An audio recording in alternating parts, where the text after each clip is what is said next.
से आप सभी आशा करता हूँ बहुत शानदार होंगे।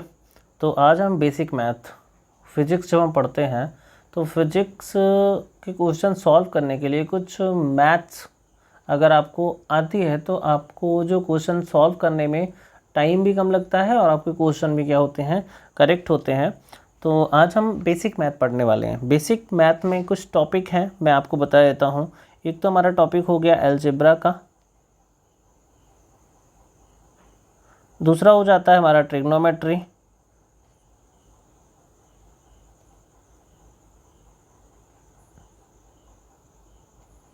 दूसरा कौन सा टॉपिक है, ट्रिग्नोमेट्री।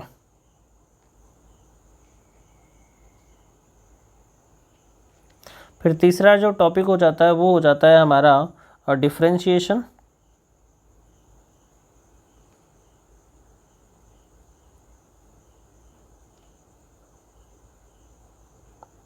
और जो चौथा टॉपिक हो जाता है वो हो जाता है इंटीग्रेशन।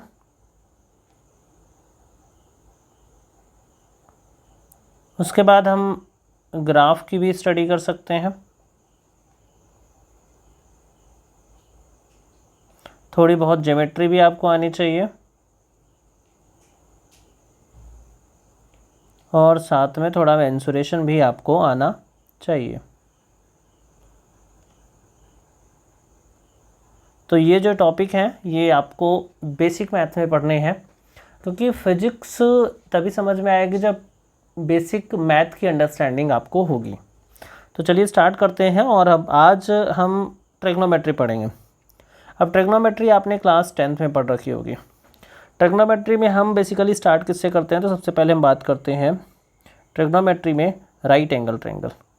किसकी बात करते हैं, राइट एंगल ट्रायंगल की बात करते हैं। तो एक राइट एंगल ट्रायंगल यहाँ पे हम बना लेते हैं, उसके बाद चीज़ों को कवर अप करते हैं।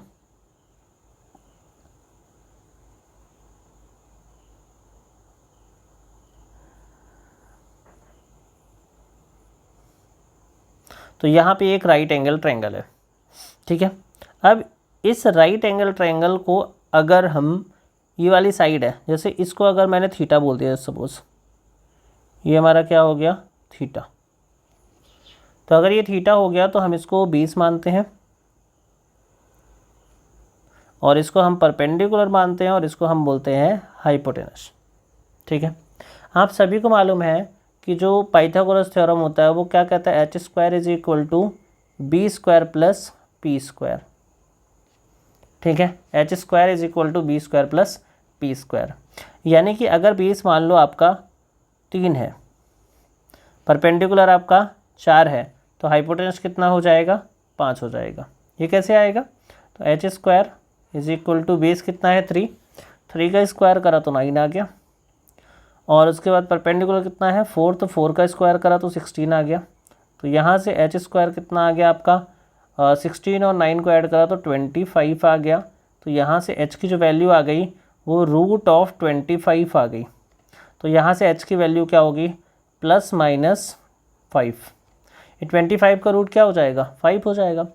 बट यहाँ पे जो हम बात किसकी कर रहे हैं, साइड की बात कर रहे हैं, और साइड तो कभी निगेटिव होती नहीं है। तो यहाँ पे हाइपोटेनस की जो वैल्यू आ जाएगी वो कितनी आ जाएगी, 5। तो ये हाइपोटेनस कितना हो गया, 5। तो कुछ चीज़ें आपको याद रखनी है, जैसे ये हो गया, जैसे 3, 4, 5 हो गया, ठीक है, 6, 8 और 10 हो गया। तो ये चीज़ें आपको याद रखनी है, ठीक है। उसके बाद आपको ये समझ में आ गया कि अगर राइट एंगल ट्रायंगल में कोई भी 2 साइड्स गिवन है तो तीसरी साइड्स आप किससे निकाल सकते हैं, बाय यूजिंग पाइथागोरस थ्योरम। ये क्या है, पीटी थ्योरम, ठीक है। आगे बढ़ते हैं। इसके बाद कुछ विशेष बातें हैं जो आपको याद रखना है। जैसे आपको मालूम है कि वन राइट एंगल, जो एक राइट एंगल होता है वो कितने डिग्री का होता है, तो वो होता है 90 डिग्री का, ठीक है। और 1 डिग्री क्या होता है, 1 डिग्री को हम क्या लिख सकते हैं, 60 मिनट। ऐसे डैश लगा के ऐसे मिनट लिखते हैं। और 1 मिनट को हम क्या लिख सकते हैं, 60 सेकेंड। डबल डैश लगा देते हैं तो क्या मिल जाता है, हमें सेकेंड मिल जाता है। समझ में आ रही बात? तो जब हम ये जो एंगल है, एंगल को जब हम ऐसे डिग्री वाले ये चीज़ों को हम मेंटेन करते हैं या सॉल्व करते हैं तो इसे बोलते हैं हम सेक्साडेसिमल सिस्टम। कौन सा होता है? Sexagesimal system. उसके बाद अगर हम बात करें सर्कुलर सिस्टम की, सर्कुलर सिस्टम की, तो सर्कुलर सिस्टम में आपको भी मालूम है क्या होता है। जैसे मैं एक सर्कल बना लेता हूँ, ठीक है। अब सर्कल में है क्या, देखो अगर यहाँ से एक लाइन ड्रॉ करूँ मैं, अगर ये इसका क्या है, सेंटर है यहाँ पे O, और ये कोई थीटा एंगल है, ये क्या है, थीटा एंगल है, तो ये क्या है, रेडियस, और ये भी क्या है, रेडियस। तो यहाँ पे ये क्या है, ये आर्क लेंथ है जिसकी L है, ये एक आर्क है जिसकी लेंथ क्या है, L है। तो यहाँ से जो थीटा आता है वो आता है L/R, यानी कि जो थीटा होता है वो होता है arc length divide by radius. तो यहाँ से जो थीटा होगा, theta is equal to, theta क्या है, एंगल है, angle is equal to arc length divide by radius. तो ये फॉर्मूला भी आपको याद रखना है।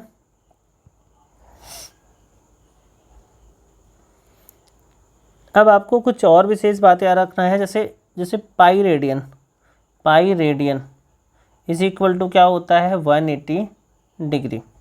तो यहाँ से 1 रेडियन कितना आ जाएगा, 180 डिवाइड बाई क्या आ जाएगा, पाई, ठीक है। और अगर मैं आपसे पूछूं यहाँ से 1 डिग्री कितना आ जाएगा, तो ये आ जाएगा पाई डिवाइड बाई 180 रेडियन। तो ये रेडियन से डिग्री के लिए कन्वर्जन है और ये डिग्री से रेडियन के लिए कन्वर्जन है। समझ में आ रही बातें?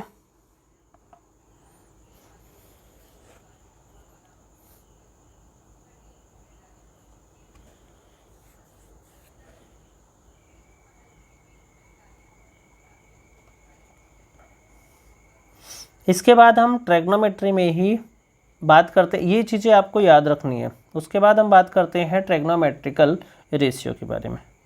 अब ये ट्रिग्नोमेट्रिकल रेशियो क्या है, तो उसके लिए एक और हमें राइट एंगल ट्रायंगल बनाना पड़ेगा, वो हम बना लेते हैं। यहाँ पे ये हमारा एक राइट एंगल ट्रायंगल हो गया। इसको हमने सपोज करा कि ये एंगल क्या है, हमारा थीटा है। तो यहाँ से ये हो जाएगा हमारा बेस और ये हो जाएगा हमारा परपेंडिकुलर और ये क्या हो जाएगा, हाइपोटेनस। 90 डिग्री के एंगल, जो 90 डिग्री है इसके जस्ट अपोजिट हमारा क्या होता है, हाइपोटेनस। थीटा से जो एंगल बनता है उसे बोलते हैं बेस, और थीटा का जो सामने वाला एंगल होता है उसे हम बोलते हैं परपेंडिकुलर। तो यहाँ पे आपको कोई भी डाउट नहीं होना चाहिए। तो सबसे पहला आता है हमारा रेशियो। जैसे मान लो आपने परपेंडिकुलर को अगर हाइपोटेनस से डिवाइड कर दिया तो यहाँ पे एक रेशियो निकल के आता है जिसे बोलते हैं हम साइन थीटा। उसके बाद बेस को अगर आपने हाइपोटेनस से डिवाइड कर दिया तो यहाँ पे एक रेशियो निकल के आता है जिसे बोलते हैं हम कॉस थीटा। ऐसे ही परपेंडिकुलर को अगर आपने बेस से डिवाइड कर दिया तो यहाँ पे एक रिलेशन आता है जिसे बोलते हैं हम टेन थीटा, ठीक है। यहीं पे अगर h को मैं p से डिवाइड कर दूँ तो ये निकल के आता है कोसेक थीटा, ठीक है। यहीं पे h को अगर हम b से डिवाइड कर दें यानी hypotenuse by base, that is sec theta. और यहीं अगर b को मैं p से डिवाइड कर दूं तो मेरे पास एक रिलेशन निकल के आता है जिसे हम बोलते हैं कॉट थीटा। यानी आप देख रहे हैं साइन थीटा और कॉसेक थीटा क्या है, एक दूसरे के रेसिप्रोकल है। समझ में आ रही बात? अगर मैं इन दोनों को यहाँ पे ऐसे मल्टीप्लाई कर दूँ तो हमें क्या मिल जाएगा, sine theta into cosec theta is equal to 1।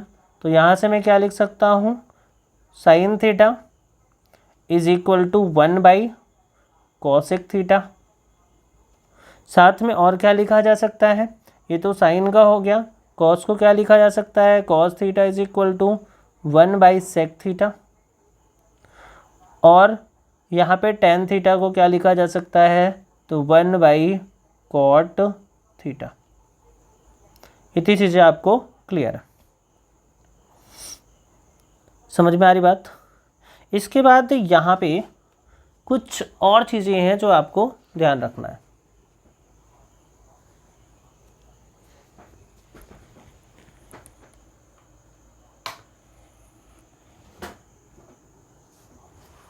देखो यहाँ पे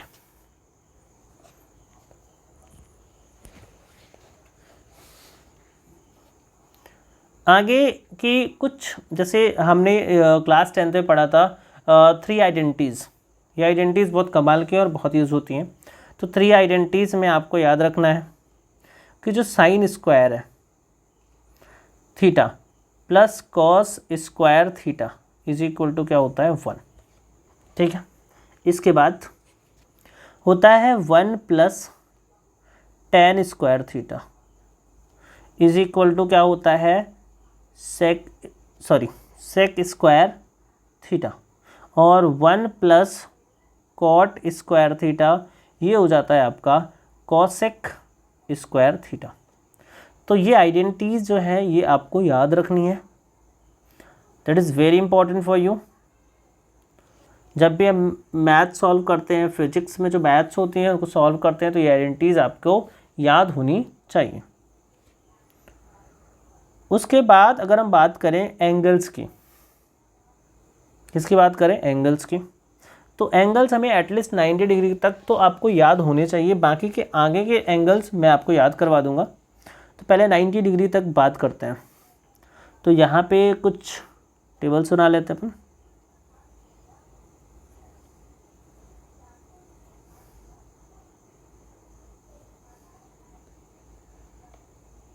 ठीक है,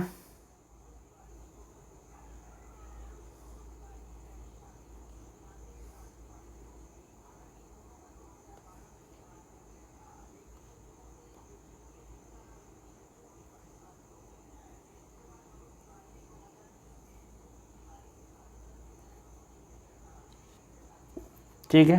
तो अब टेबल में देख लेते हैं क्या क्या है। तो सबसे पहले हम बात करते हैं इस टेबल में, ये हमारा हो गया थीटा। तो यहाँ पे ये 30 डिग्री हम लिखेंगे यहाँ पे, सॉरी थीटा 30 डिग्री से नहीं 0 डिग्री से स्टार्ट करेंगे। ये हमारा होगा 0 डिग्री, फिर आएगा हमारा 30 डिग्री, फिर आएगा हमारा 45 डिग्री, फिर हम आएगा 60 डिग्री, और उसके बाद हमारा आएगा 90 डिग्री। तो ये एंगल्स हैं जो स्टैंडर्ड एंगल्स हैं, वो आपको याद रखना है। हम यहाँ पे लिखेंगे साइन थीटा, उसके बाद लिखेंगे कॉस थीटा, उसके बाद लिखेंगे टेन थीटा, उसके बाद लिखेंगे हम यहाँ पे कॉसेक थीटा, यहाँ पे लिखेंगे कॉसेक थीटा के बाद सेक थीटा, और फिर नीचे लिखेंगे हम कॉट थीटा। ठीक है, तो साइन 0 जो होता है, साइन 0 की वैल्यू होती है 0, और साइन 30 की होती है 1/2, इसकी होती है 1/√2, इसकी होती है √3/2, इसकी होती है हमारी 1। अब रिवर्स कर दो, तो ये 90 वाला यहाँ पे आ जाएगा 1, यानी cos 0 क्या हो जाएगा 1। ये कितना हो जाएगा cos 30 √3/2, cos 45 कितना रहेगा 1/√2, cos 60 कितना होगा 1/2, और उसके बाद जो हमारा cos 90 है वो कितना आ जाएगा 0। अब यहाँ पे जब हम tan थीटा निकालते हैं तो साइन बाई कॉस कर दो, तो 0 डिवाइड बाई 1 कितना हो जाएगा हमारा, तो ये हो जाएगा हमारा 0। 1/√2 डिवाइड बाई √3/2, तो यहाँ से कितना आ जाएगा 1/√3, ये पूरा कैंसिल आउट होके हो जाएगा 1, ये कितना हो जाएगा √3, और यहाँ से 1 divide by 0, 1 divide by 0 that is not defined, it mean infinity, तो ये हो जाएगा नॉट डिफाइंड।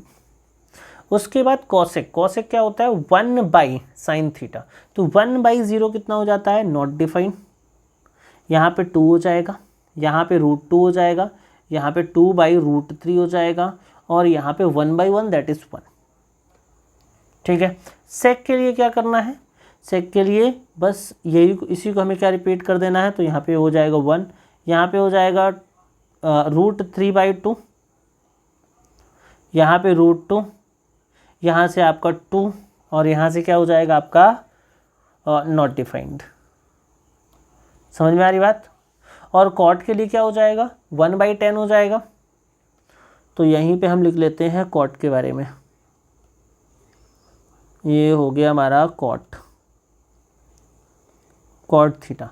कॉट थीटा में देखो, कॉट थीटा में पहले अगर हम लिखें कॉट 0 तो 1/0 दैट इज़ नॉट डिफाइंड। उसके बाद क्या हो जाएगा √3, उसके बाद क्या हो जाएगा 1, उसके बाद 1/√3 और उसके बाद 0। तो ये चीज़ें आपको याद रखनी है, टेबल आपको याद रखनी है। अप टू 90 डिग्री तक तो आपको पक्का ही याद रखना है। आगे बढ़ते हैं और आपको कुछ टी सिस्टम समझाते हैं। जैसे देखो, जैसे आपने ये पढ़ा ही होगा, जैसे मैं अगर यहाँ पे एक ऐसे लाइन ड्रॉ कर दूँ, यहाँ पे एक ऐसे लाइन ड्रॉ कर दूँ, ठीक है।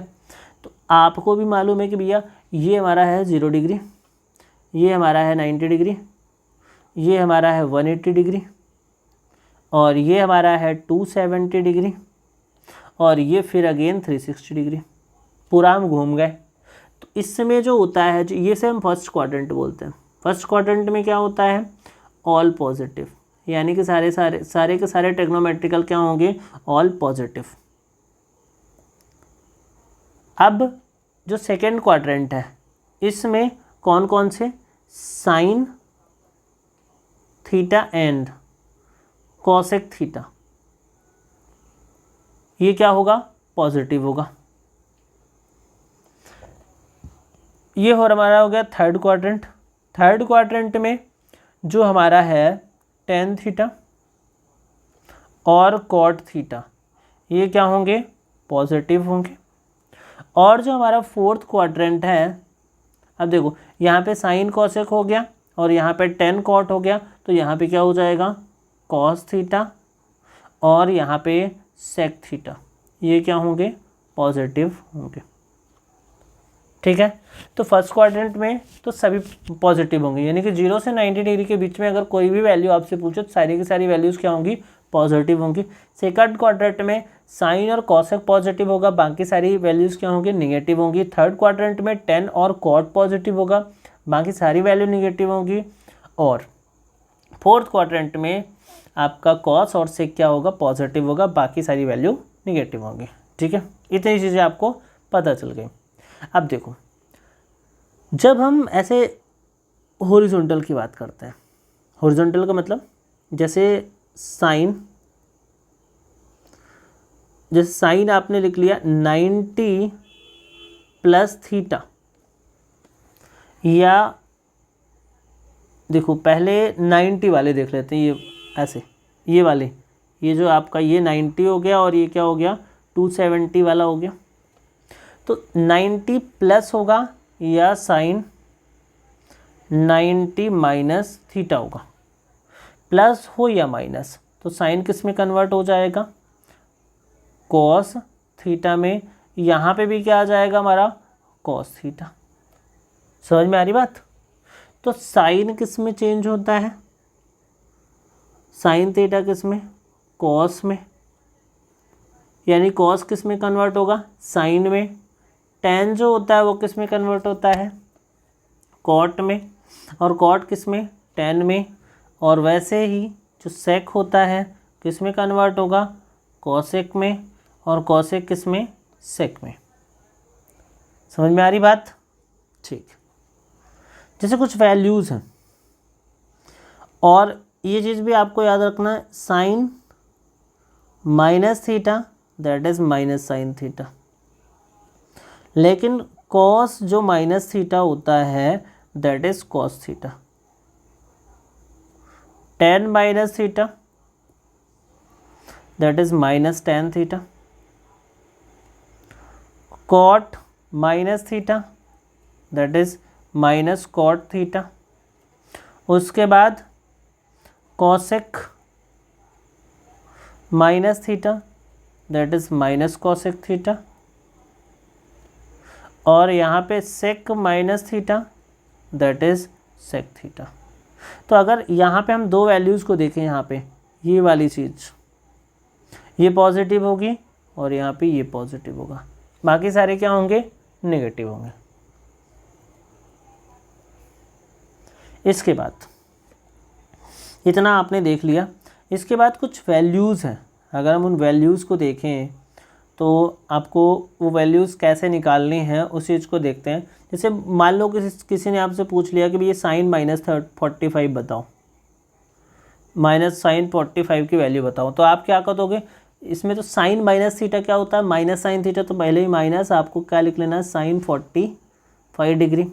अब माइनस हो गया 45 डिग्री की वैल्यू क्या होती है? 1/√2। जैसे आपसे किसी ने पूछ लिया कि भाई साइन आपको बताना है 135, तो आपको क्या लिखना है? साइन 90 + 45। अगर 90 को 45 ऐड करेंगे तो 135 आ जाएगा।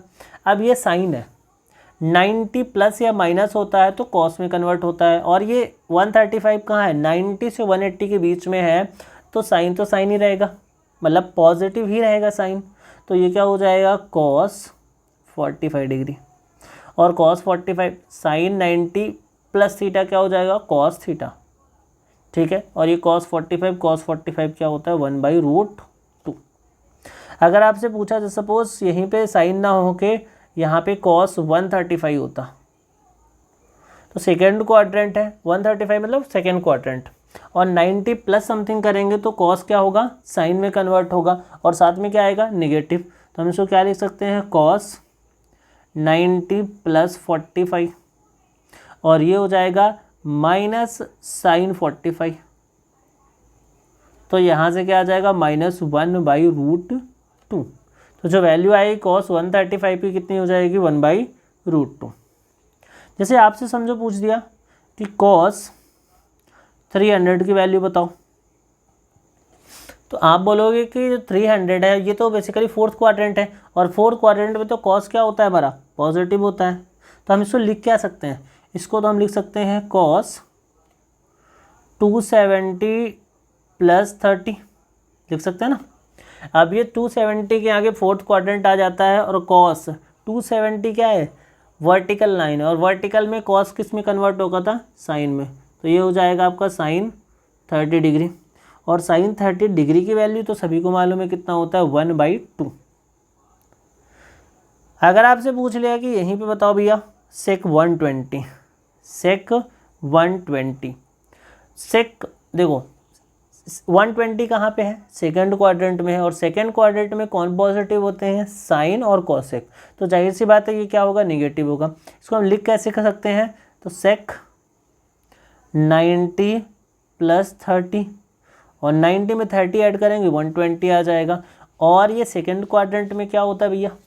तो सेक किस में कन्वर्ट होगा? 90 प्लस या माइनस में होता है, तो क्या होता है? सेक किस में कन्वर्ट होता है? कॉसेक में। तो ये हो जाएगा कॉसेक, और ये हो जाएगा आपका 30, और सेकेंड क्वाड्रेंट में है तो सेक क्या होता है आपका?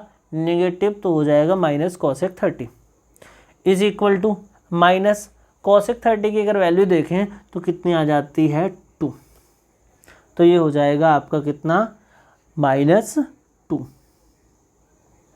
सो आई होप कि आपको ये एंगल निकालना समझ में आ गया होगा। अब कुछ इंपॉर्टेंट फार्मूले जो आपके काम के हैं उनको डिस्कस करते हैं। तो सबसे जो पहले फार्मूले होते हैं वो होते हैं a+b के फार्मूले। a+b फार्मूला, ट्राइग्नोमेट्री में a+b फार्मूला भी आता है, जैसे sin a+b, ठीक है, या a-b अगर लिख लेंगे तो यहाँ पे अगर a+b इज इक्वल टू क्या होता है? sin a cos b plus cos a sin b।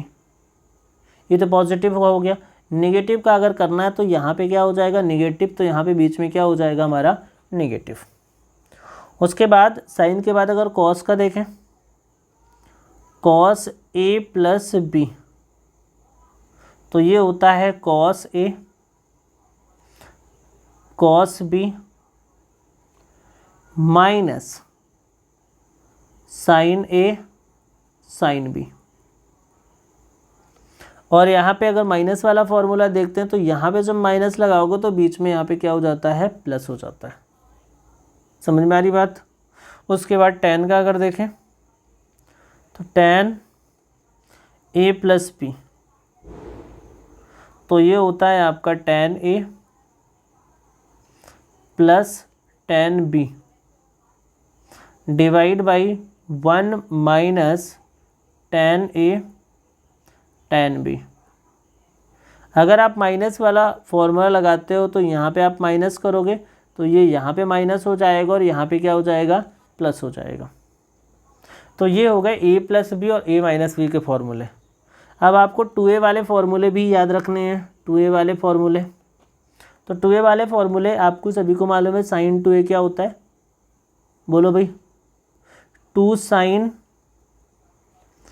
a cos a। अब ये हो गया। कॉस 2a क्या होता है, तो एक तो होता है cos square a minus sine square a। आप a की जगह थीटा भी ले सकते हो, या इसे को हम लिख सकते हैं 2 कॉस स्क्वायर a माइनस 1, या इसी को लिखा जा सकता है 1 माइनस 2 साइन स्क्वायर a, या इसी को लिखा जा सकता है 1 minus ten square a divide by 1 plus tan square a। ठीक है। साइन 2a को भी क्या लिख सकते हैं, 2 tan a, tan के फॉर्मेट में, upon 1 plus tan square a। ठीक है। और यहाँ से tan 2a क्या हो जाएगा, tan 2a क्या हो जाएगा भी बोलो, तो ये हो जाएगा 2 tan a upon 1 minus ten square a। तो ये फॉर्मूले जो हैं ये आपको याद रखने हैं भैया जी। ठीक है, ये फॉर्मूले आपको क्या करना है, याद रखना है। ये a प्लस बी से भी आ जाएगा। आप a प्लस बी की जगह a की जगह a is equal to B लिख दोगे तो a प्लस बी क्या हो जाएगा, a प्लस बी क्या हो जाएगा आपका 2a हो जाएगा। जब आप a इज इक्वल टू क्या लोगे, b लोगे। देखो जैसे इन फॉर्मूलों में अगर आप a is equal to B ले लिए तो ये sign 2a cos 2a tan 2a हो गया ना। तो ये तो फॉर्मूला निकल के आ रहा है। इसके बाद आपको 3a के फॉर्मूले याद रखने हैं। 3a के 3a में जो साइन 3a होता है ये होता है 3 sine a minus 4 sine cube a। Cos 3a क्या होता है, तो ये होता है 4 cos cube a minus 3 cos a। और यहाँ से आपका जो tan 3a होता है ये हो जाता है 3 tan a minus tan cube a upon 1 minus 3 tan square a। ठीक है, तो ये फॉर्मूले आपको याद रखना है। जैसे फॉर एग्जांपल ये फॉर्मूले की ज़रूरत क्या है, जैसे आपको जस्ट सपोज ऐसा क्वेश्चन में आ गया कि भैया एक काम कर लो, आप तो हमें साइन 15 डिग्री की वैल्यू बता दो, बीच में कहीं आ गया तो साइन 15 कैसे आएगा, साइन 45 डिग्री माइनस 30 डिग्री करोगे, 45 में 30 घटाया तो 15 आ गया। अब ये हो गया ना भैया साइन ए साइन बी वाला फॉर्मूला, साइन ए माइनस बी वाला अगर फॉर्मूला लगाएं हम यहाँ पे तो ये क्या होता है, sign A cos B minus cos A sine B. तो यहाँ से अगर हम साइन ए देखें तो कितना है, यहाँ पे ए की वैल्यू कितनी है 45 और बी की वैल्यू कितनी है 30 डिग्री, यही तो है। तो यहाँ से अगर हम वैल्यूज़ आगे फाइंड आउट करें तो क्या है, साइन ए की जगह 45 रखा तो साइन 45 और साइन 45 की वैल्यू 1/√2। उसके बाद कॉस बी कॉस 30 की वैल्यू होती है √3/2। फिर क्या है बीच में माइनस, फिर कॉस ए कॉस 45 अगेन 1/√2। इसके बाद साइन बी साइन 30 कितना 1/2। तो यहाँ से जो वैल्यू निकल के आई ऊपर तो हो गया भैया √3/2√2 और इधर क्या हो गया 1/2√2। तो तो यहाँ से जो वैल्यू निकल के आई वो कितनी हो गई, 2√2 दोनों में है तो क्या हो जाएगा, √3 - 1/2√2। तो ये किसकी वैल्यू हो गई, तो ये वैल्यू हो गई आपके sin 15 की। ये वैल्यू किसकी हो गई, sin 15 डिग्री की। समझ में आ रही बात। तो ऐसे फार्मूलों का यूज़ हम कर सकते हैं। ये फार्मूले जो हैं बहुत यूज़फुल है, ठीक है। जैसे आप 1075 डिग्री की वैल्यू बताओ मुझे, 1075 डिग्री की वैल्यू कैसे सॉल्व करोगे, तो क्या करोगे, 1045 + 30 करोगे तो कितना आ जाएगा, 75। अब इसके लिए क्या है formula, tan A + tan B upon 1 - tan A tan B। तो ये हो जाएगा आपका tan A, tan 45 + tan B tan 30 divide by 1 - tan 45 और ये tan 30। तो यहाँ से tan 45 1 plus tan 30 1/√3 divide by 1, इसके बाद माइनस tan 45 अगेन 1 तो 1/√3। तो ये एलसीएम अगर लोगे तो ये √3 + 1 ऊपर हो जाएगा और ये हो जाएगा √3 - 1।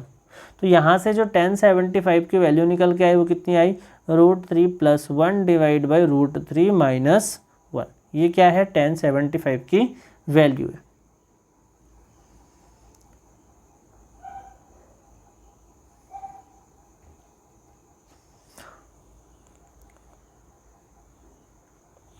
तो यहाँ पे होमवर्क में कुछ आप क्वेश्चन कर सकते हैं। जैसे होमवर्क में अगर मैं आपको बोलूँ तो कुछ क्वेश्चन अगर आप करेंगे, जैसे आप जैसे सपोज साइन आप sin 225 की वैल्यू निकालेंगे, समझ में आ रही बात। उसके बाद cos 225 डिग्री, tan 225 डिग्री, ठीक है। इसके बाद इधर आप क्या निकाल सकते हैं, जैसे मैं आपको बोल दूँ तो आप tan 15 की वैल्यू निकालें, cot 15 की वैल्यूज़, ठीक है। ये सारी चीज़ें आपको प्रैक्टिस में करनी है, ठीक है।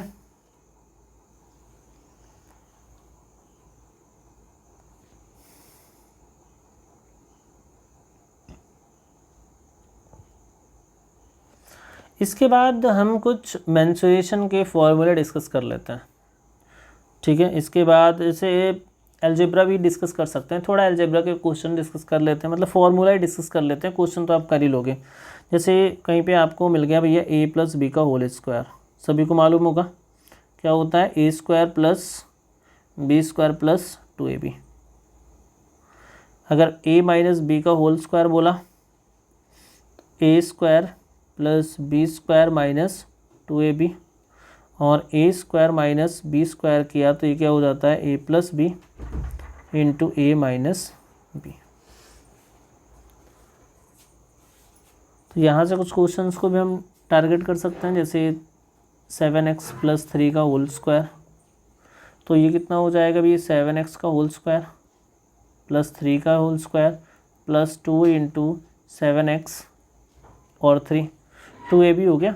7x का होल स्क्वायर कितना हो गया, 49x², और ये कितना हो गया, 9 हो गया, और ये कितना हो गया, इस 7 3 7 3 21 दूनी 42, तो ये 42x हो गया। तो यहाँ से चीज़ों को हम सिंप्लीफाई कर सकते हैं, ठीक है। कुछ फॉर्मूले क्यूब वाले भी याद कर सकते हैं। तो a + b का होल क्यूब जो होता है that is a³ + b³ + 3ab × a + b। अगर हम माइनस की बात करें तो a - b का whole cube that is how much, a³ - b³ - 3ab × a - b।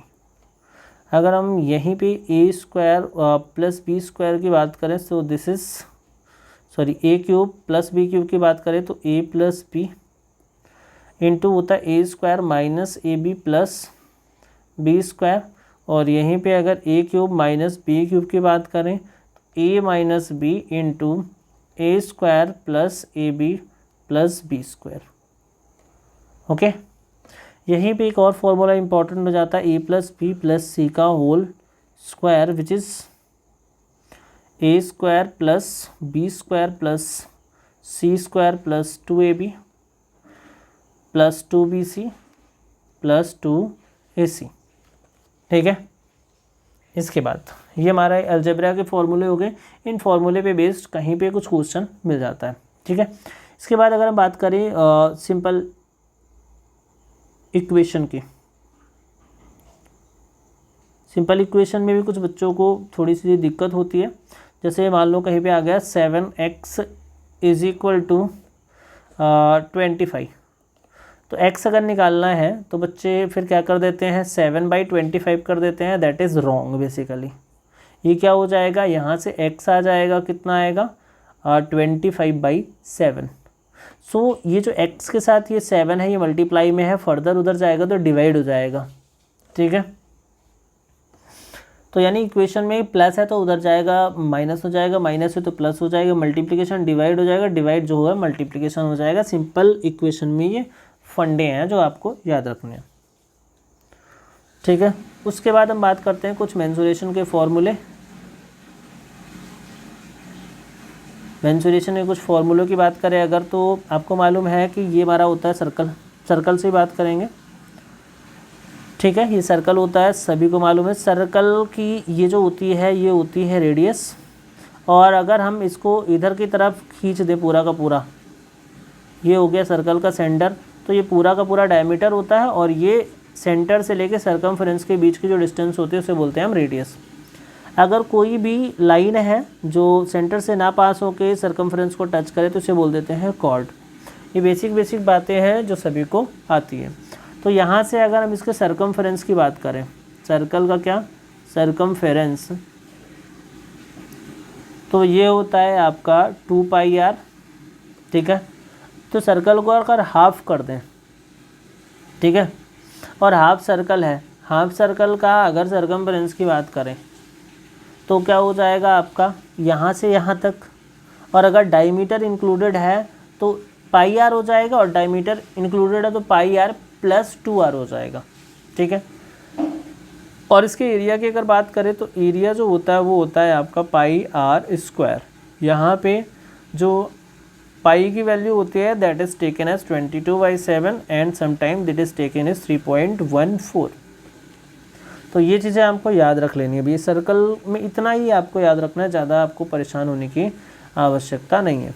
ठीक है, रेडियस सारी क्या होती है, सेम होती है, मतलब रेडियस ये भी क्या है, रेडियस है, ये भी क्या है, रेडियस है, ये सारी क्या है, रेडियस है। सर्कल के बाद अगर हम बात करें भी कि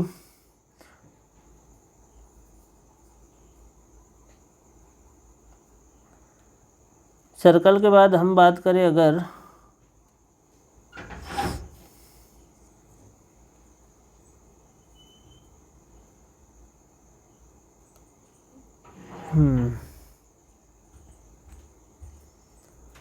कोई भी ट्रायंगल है,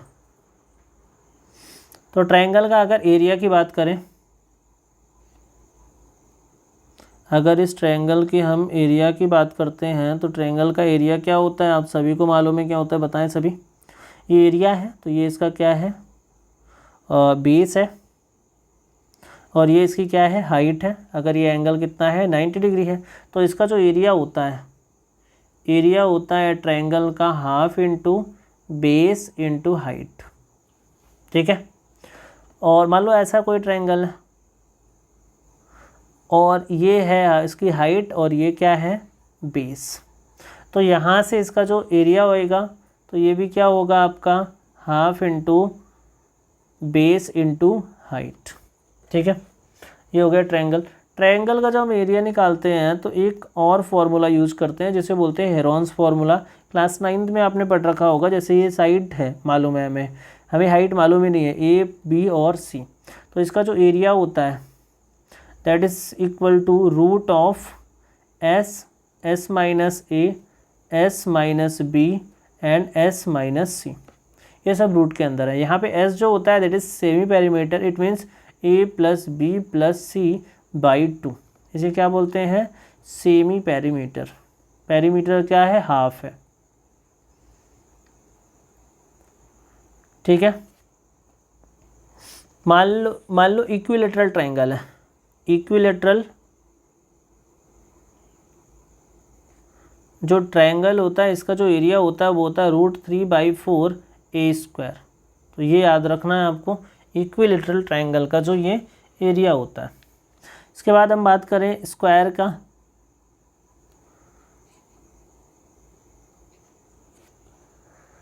और रेक्टेंगल का, ठीक है। तो ये हो गया स्क्वायर और ये हो गया रेक्टेंगल। तो इसका जो ये क्या है, स्क्वायर है, स्क्वायर की सारी साइड्स क्या होती हैं, इक्वल होती हैं, और रेक्टेंगल की क्या होती हैं,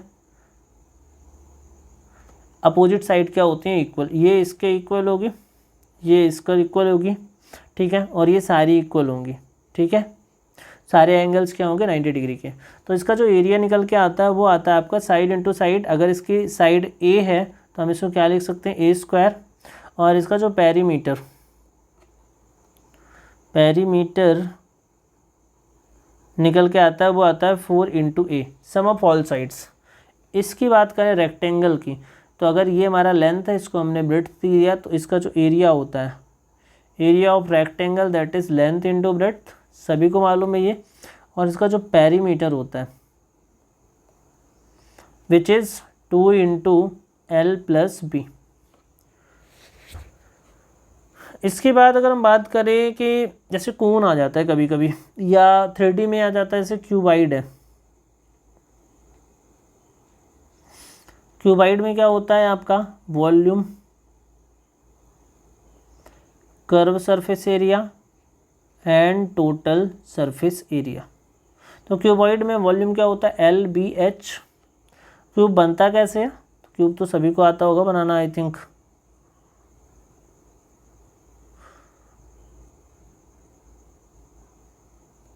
क्यूबॉइड की बात कर रहा हूँ मैं, तो क्यूबॉइड तो सभी को आता होगा बनाना, ठीक है। ये बन गया, और यहाँ से मैंने इसको ऐसे जोड़ दिया,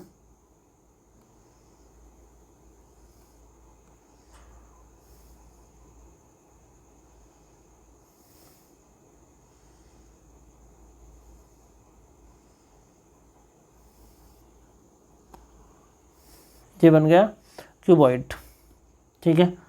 ये हो गया इसकी लेंथ, ये हो गई इसकी ब्रेड्थ, और ये इसकी क्या हो गई, हाइट। इसको भी अगर ऐसे मिला दें, ठीक है। तो इसका जो वॉल्यूम होता है वो LBH होता है, कर्व सरफेस एरिया, यानी कि 2H L + B, और टोटल सरफेस एरिया होता है 2LB + BH + HL। ओके, ये होता है क्यूबॉइड के केस में। अगर हम क्यूब की बात करें, तो क्यूब में भी जो वॉल्यूम होता है, volume of cube that is A³।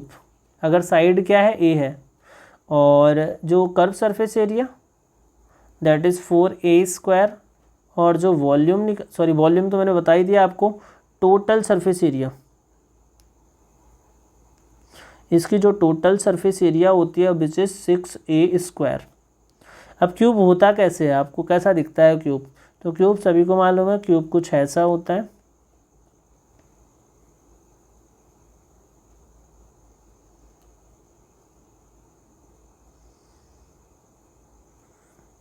इस लाइन को हम अगर ऐसे बना दें,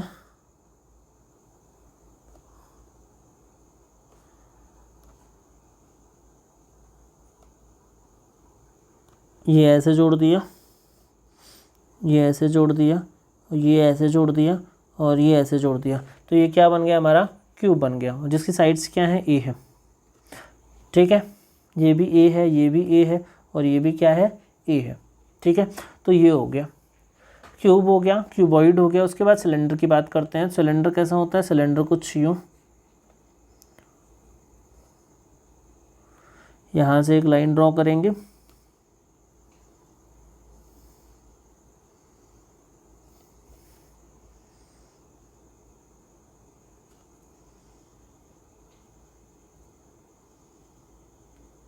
ठीक है। ये हो गया हमारा सिलेंडर, और ये इसकी हो गई रेडियस। यहाँ पे क्या होती है इसकी, ये रेडियस होती है, और ये क्या है इसकी हाइट, तो ये क्या हो गई, हाइट। तो नीचे दो क्या होते हैं भैया, तो नीचे होते हैं दो आपके सर्कुलर क्रॉस सेक्शन, ठीक है। तो इसके अगर कर्व सरफेस एरिया की बात करते हैं तो ये होता है 2πr/h। टोटल सरफेस एरिया की बात करते हैं तो curve surface area plus top and bottom का एरिया यानी कि 2πr²। और वॉल्यूम की बात करते हैं तो जो वॉल्यूम आता है विच इज़ व्हाट, πr²h। ये है क्या, तो ये है सिलेंडर। ये बेसिक चीज़ें आपको याद रखनी है। सिलेंडर के बाद क्या आता है, कोन भी याद रखें आप। कोन कैसे बनेगा, कोन को हम बनाते हैं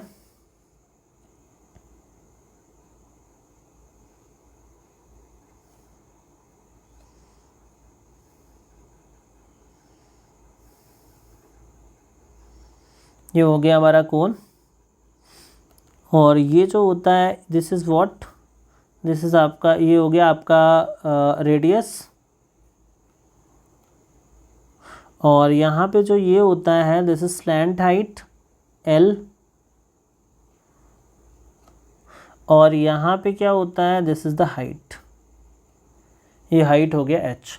तो यहाँ से अगर कोन की बात करें तो कोन का जो वॉल्यूम निकल के आता है ये सिलेंडर का 1/3 1/3 πr²h, जो कर्व सरफेस एरिया होता है which is πrl।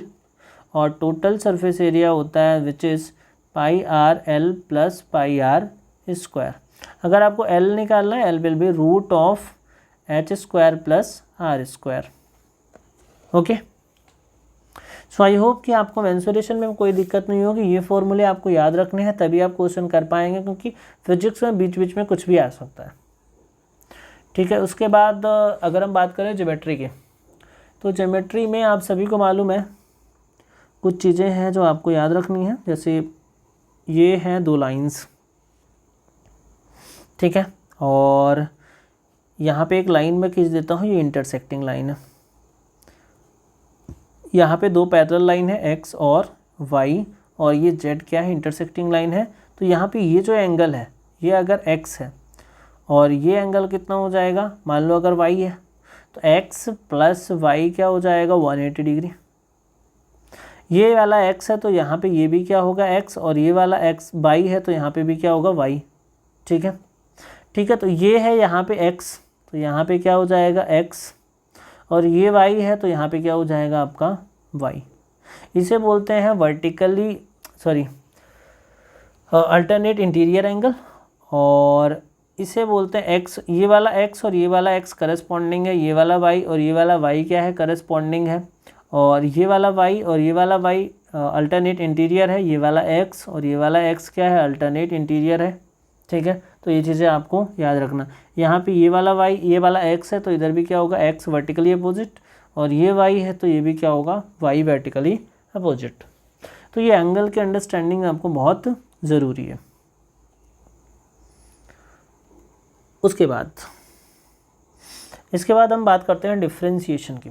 Differentiation basically क्या है, चेंज है। जब हम किसी चेंज को, जैसे dy/dx क्या है, बेसिकली डिफ्रेंशिएशन में हम क्या लिखते हैं, कैलकुलस का जो डिफ्रेंशिएशन होता है,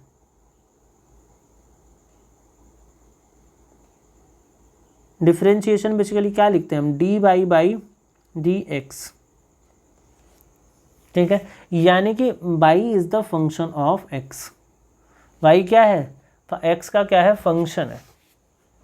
y जो है x के फंक्शन में लिखा गया है, उसको हमें क्या करना है, डिफ्रेंशिएट करना है, यानी rate of change of y with respect to x। Okay, तो यहाँ पे कुछ फॉर्मूले आपके लिए इंपॉर्टेंट है, बहुत ज़्यादा अंडरस्टैंडिंग की ज़रूरत नहीं है आपको। फॉर्मूले आपको जो बहुत ज़रूरी हैं जो याद रखने हैं। जैसे कोई भी कांस्टेंट है, जैसे y is equal to any constant जैसे 5 है, तो dy/dx क्या हो जाएगा 0। यानी कि कोई भी कांस्टेंट है, कांस्टेंट का जो डिफ्रेंशिएशन होता है वो क्या होता है 0। समझ में आई बात। तो डिफ्रेंशिएशन होता किसका है, तो डिफ्रेंशिएशन बेसिकली होता है वेरिएबल का। किसका होता है, वेरिएबल का। जो सबसे महत्वपूर्ण फॉर्मूला है, जैसे y is equal to X की पावर n, ये बहुत महत्वपूर्ण फॉर्मूला है। जैसे D by Y D X, तो ये क्या आ जाएगा, N X N minus one.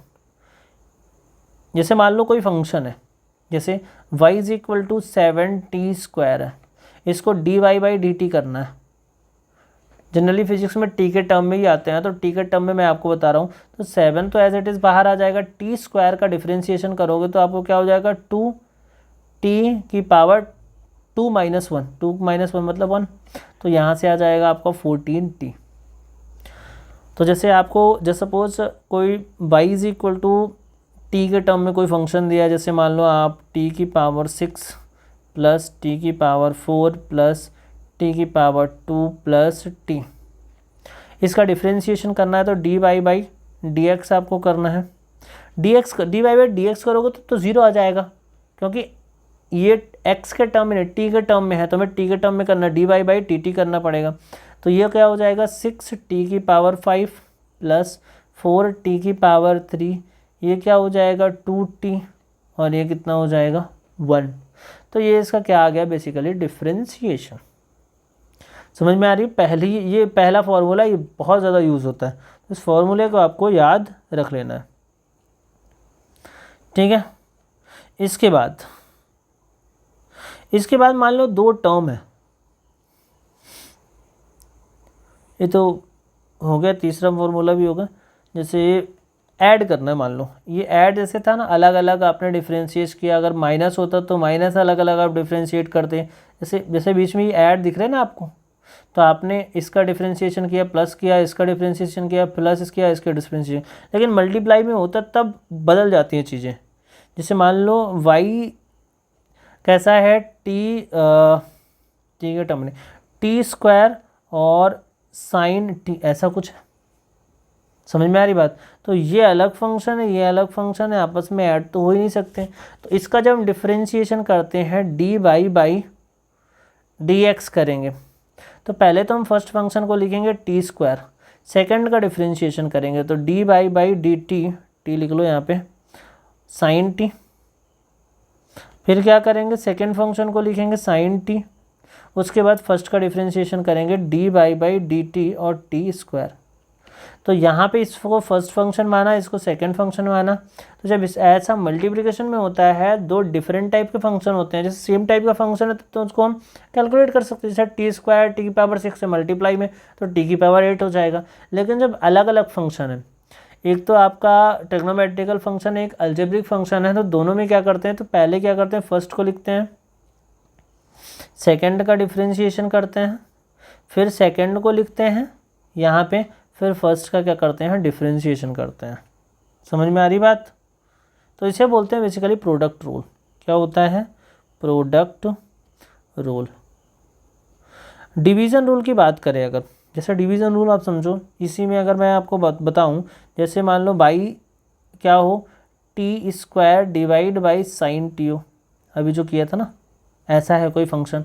तो और अगर मुझे इसको D Y by D T करना है तो मुझे करना क्या पड़ेगा, तो सबसे पहले क्या करना है, ये डिनोमिनेटर में जो है ना, इसका स्क्वायर कर देना, तो साइन स्क्वायर टी हो गया। उसके बाद डिनोमिनेटर हो गया ना, शुरुआत भी डिनोमिनेटर से करने, तो डिनोमिनेटर साइन टी लिख लेना।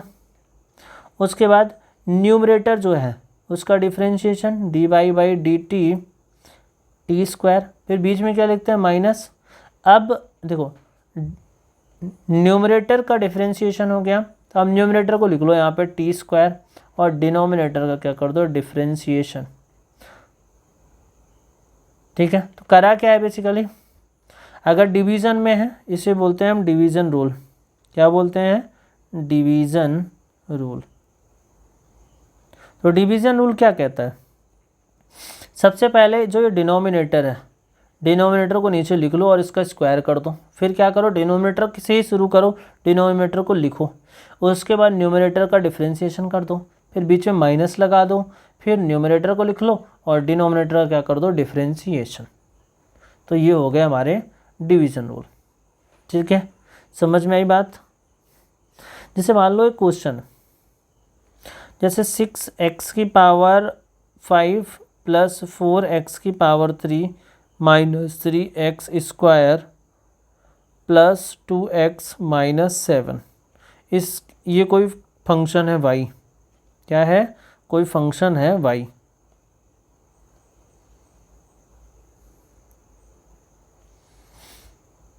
तो अगर ये फंक्शन है, इसका dy/dx करना है, dy/dt तो क्या हो जाएगा, 0 हो जाएगा। इसका आप dy/dx करोगे तो क्या करोगे, तो ये 6 तो सामने है, 5 है, 6 पंचे 30, 30x⁴ प्लस 4 3 12 x⁴ माइनस 3 और 2 6x, और उसके बाद ये हो गया +2, और ये कांस्टेंट है तो इसको 0 आ जाए। ये इसका क्या हो जाएगा, डिफरेंशिएशन हो जाएगा। कुछ साइन फंक्शन के डिफरेंशिएशन आप देख लो, फिर ऑलमोस्ट डिफरेंशिएशन वाला टॉपिक ख़त्म हो जाएगा। कुछ क्वेश्चन हम अगली क्लास में करेंगे। जैसे डिफरेंशिएशन है dy/dx, साइन x है, अगर साइन x का डिफरेंशिएशन करना है x के टर्म में तो हमें क्या मिलेगा, ये cos x। साइन का डिफरेंशिएशन क्या होता है, cos। यहीं पे dy/dx अगर cos x है तो इसका डिफरेंशिएशन क्या हो जाता है हमारा, माइनस साइन एक्स। क्या हो जाता है, माइनस साइन एक्स। तो साइन का कॉस हो गया और कॉस का माइनस साइन। अगर dy/dx साइन के बाद कितना है, tan x है, तो इसका क्या हो जाता है, sec² x। ठीक है, अगला क्या है, dy/dx अगर यहाँ पे tan के बाद किसका नंबर आ जाता है, cot का, तो cot x है। तो जैसे tan x sec² x हुआ है, तो ऐसे ही cot x minus cosec² x हो जाएगा। ठीक है, उसके बाद क्या बचा, dy/dx cosec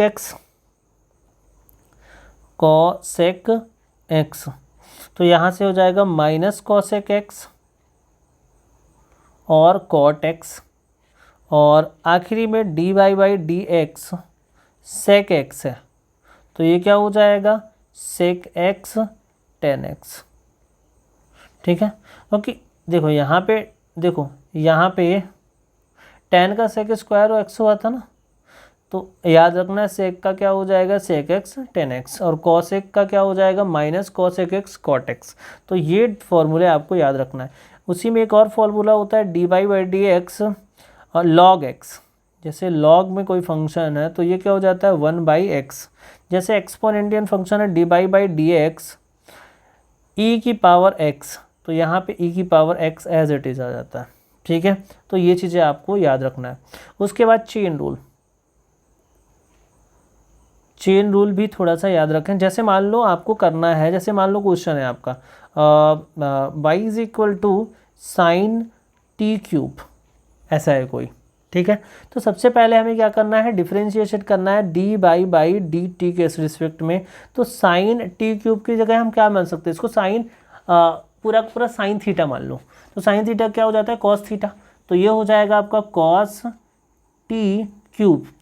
अब इस t³ का भी पहले पूरे फंक्शन का करेंगे, फिर ये अंदर के जो फंक्शन है उसका भी करेंगे। तो t³ का क्या हो जाएगा, 3t²। तो इसका जो डिफरेंशिएशन निकल के आएगा वो आ जाएगा 3t² cos t³।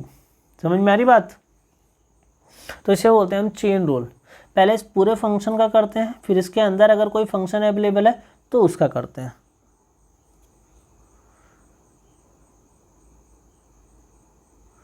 तो डिफरेंशिएशन में तो बस इतना ही है।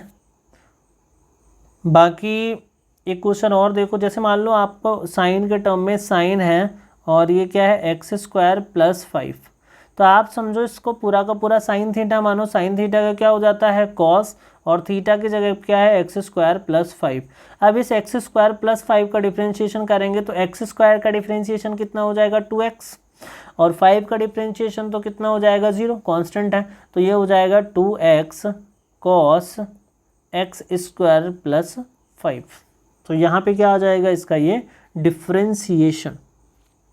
सो आई होप कि आपको ये क्लास समझ में आई होगी। आज की क्लास में बहुत सारी चीज़ें कवर करने की कोशिश करी है। सो नेक्स्ट क्लास में फिर से मिलते हैं। Thank you very much and wish you all the best.